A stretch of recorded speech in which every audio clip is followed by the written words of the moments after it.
Hi everybody! So today I'm going to show you how we are going to make ravioli from scratch. We have done a video already on pasta dough and one on making our own fresh ricotta, so those will already be in our ingredients and in our mix, but I'll still explain how we do it just a little bit. Isabella is my huge helper today, and she's actually going to be doing the majority of it. I'm just here to kind of explain the details. So let's get started.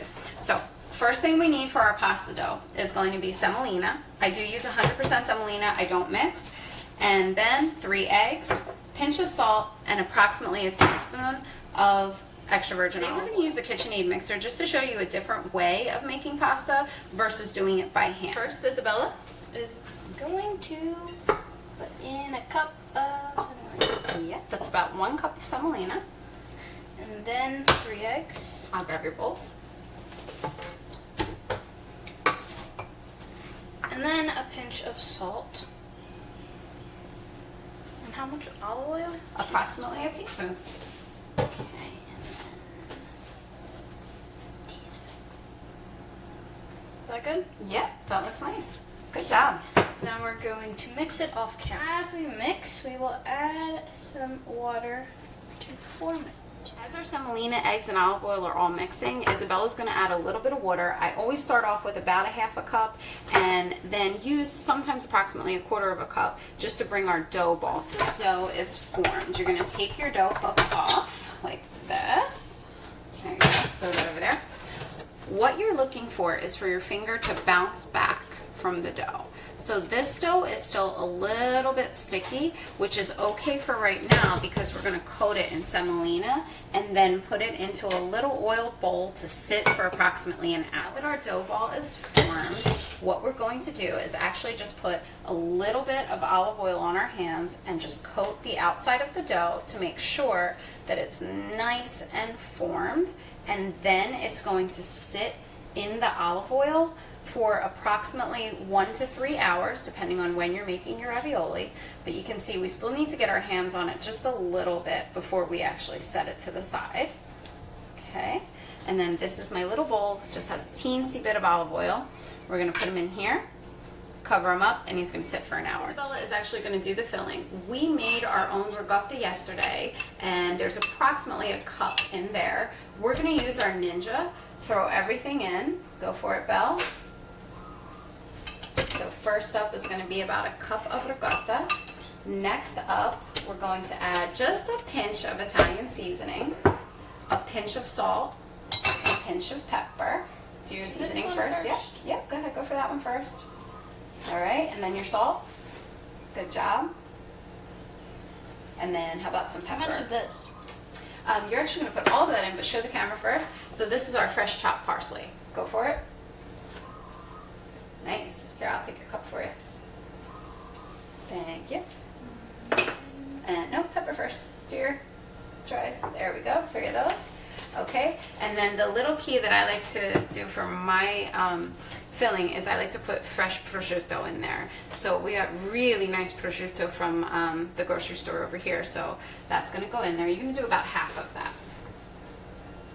There we go. Good job. The rest is for you to eat. Okay. Is that a deal? That's good. All right, and then our eggs first. Oh, okay. Yep, and we have 2 eggs that we're going to put in. Go ahead. Nice. Belle's an expert egg cracker. I'll take your bowl. Thank you. Got all of them. Okay, and then show everybody our grated pecorino romano, and that's going to go in too. There we go. Nice and fluffy. What is stuck at the bottom? Yeah, sometimes it sticks to the. There we go, and that's going to go in. Now we're going to blend it off camera because it's really loud, and then we'll show you what the consistency should be. Now that it's done mixing, I'm going to show you what the inside should look like.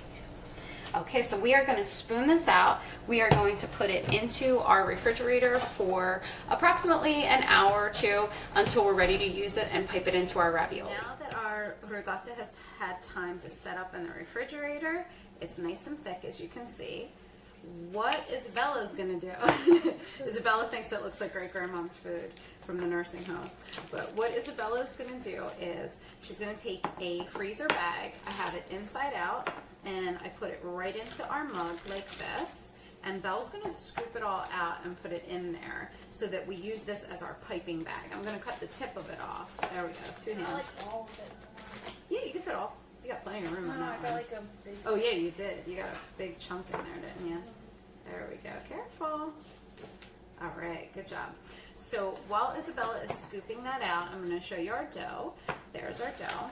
We are going to put just a sprinkle of semolina right here on our workspace. Right over here, I have a little bit of semolina on my workplace, and I'm going to get my pasta dough, take it out of the container, and put it right into the semolina.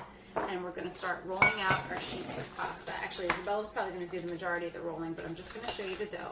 I like to still just put a little bit of semolina on top just to keep it from sticking over here. All right, let's see your piping bag. Very good. So this is going to be our filling. This is our ricotta, and there's our filling. Good. And what I'll do is I'll keep it twisted. I'm going to keep the point empty, just like that, because that's where we're going to cut off, and we're going to fill each of our ravioli. Okay, you want to put that back in the container for me? Our first piece of dough, we like to press it down. You can see how soft and pillowy this is. It's really nice. It leaves a little dent, but it's not staying completely like that. That's how we know our dough is ready. And we always start on one, as usual, with any pasta. Are you rolling, or we're doing it together? Okay, go ahead. Yeah. There you go. I'll catch it from underneath. Alrighty. Nice and velvety. Keep going. Okay, the most important thing that you want to remember when you're making ravioli dough is that we want to make sure it has a really nice thickness that can hold the filling.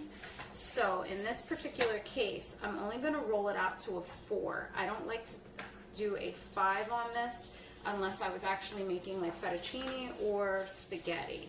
The 4 I feel like holds it really nicely. And we're going to try to keep our sides nice and skinny and uniform.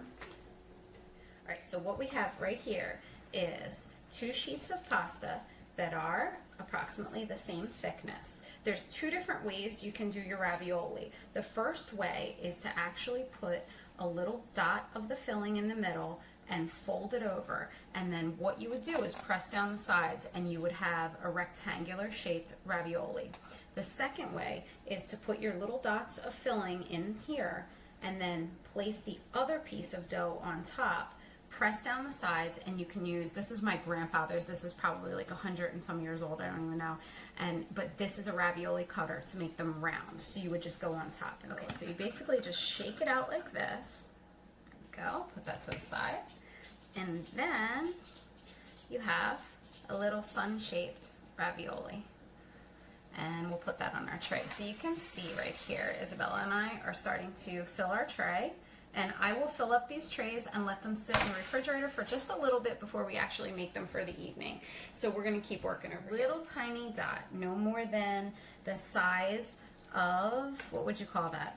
A big pea? Or maybe a soybean, I don't even know. So right there. So these are the ones that I'm gonna show you how I fold over. And I just gently pull the dough to the other side, make sure it's even. I press down all the sides like this, and I use a pizza cutter to go straight down the middle. And then, Belle, can you press it with the fork all the way around? And very gently, just leave it there. Very gently, you're gonna press each side. Go this way too. Make sure the dough is sealed first before you press with the fork. Good. All right. I'll move this guy out of the way. Good. Good. So now we have that one, which looks just like that, and I always put it on a little tray that has a little bit of semolina. Now over here, Belle's gonna fill those while I'm working over here. So over here, I'm gonna put a little dot, and again, like I said, we like to keep it probably, I would say, a big soybean. That's gonna be our best description, I think, for today. All right, I don't like to overfill them because I don't like when they, of course, burst open. And I do keep my ravioli kind of small. I found that everybody tends to like an even number of pasta to filling. There we go. Okay, so here's my piece that's gonna go on top, just like this. and we're going to make sure that the sides fit on top. And the one thing you can do if you find that your hands are starting to stick, I always keep a little bowl that has a little bit of water so that I can just dip my fingers like this and press down the sides to make sure that everything is sealed very nicely. And you do have to stretch your dough out ever so slightly, just like this, to reach each side. Easiest thing to do is to do it per ravioli over here so that you know exactly where they start and where they finish. One of the things that I like to do while I'm making ravioli is always make a little handful of tortellini as well. So the way we do tortellini is we just cut the dough smaller. So it's going to be like this. It's going to be a little square, but you can see how tiny it is. The whole thing fits in my hand. And then you're going to make sure you have a nice amount of semolina. You get the little point like this, and you make it touch. All right, so now you're looking at a triangle, just like this, little tiny triangle. And the way my grandparents did it was we wrapped it around our pinky because they called it the Pope's hat. And you just press it in, and then there's your little tiny tortellini. Sorry. There we go. See? Our ravioli have sat in the refrigerator for a little bit, and now Bella and I are gonna load them into our pot here, which is just salted boiling water. It'll take approximately, what, 3 to 4 minutes to cook, I think, last time? About that, right? All right, you wanna start pushing them in?